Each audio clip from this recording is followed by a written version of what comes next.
மக்களை பிரிக்கும் சனாதனம் நிச்சயம் ஒழிக்கப்பட வேண்டும் என்று உதயநிதி ஸ்டாலின் அவர்கள் இன்று சட்டசபையிலே பேசியிருக்கிறார்.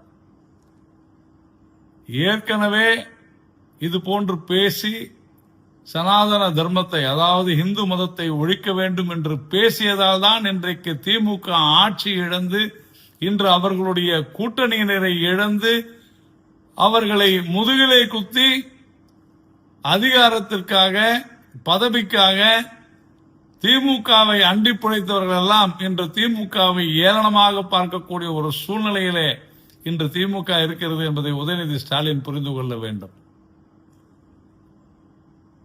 இப்படியே தொடர்ந்து பேசிக் கொண்டிருந்தால் திமுகவை தமிழகத்திலிருந்து பிரித்து மேய்ந்து மக்கள் முற்றிலுமாக ஒழித்து விடுவார்கள் என்பதை உதயநிதி ஸ்டாலின் உணர வேண்டும்.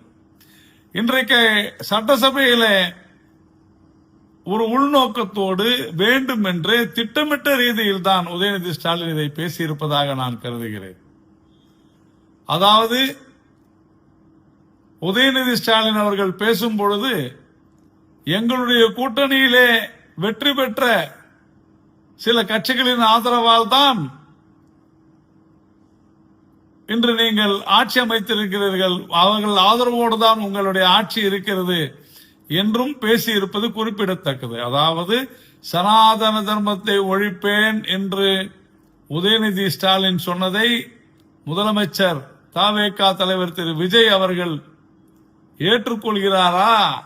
அப்படி நீங்கள் ஏற்றுக்கொள்ளவில்லை என்று சொன்னால் எங்களுடைய கூட்டணி கட்சியினர் உங்களுக்கு தருகின்ற ஆதரவை விலக்கிக் கொள்வார்கள் என்று மிரட்டி இருக்கிறார் உதயநிதி ஸ்டாலின்.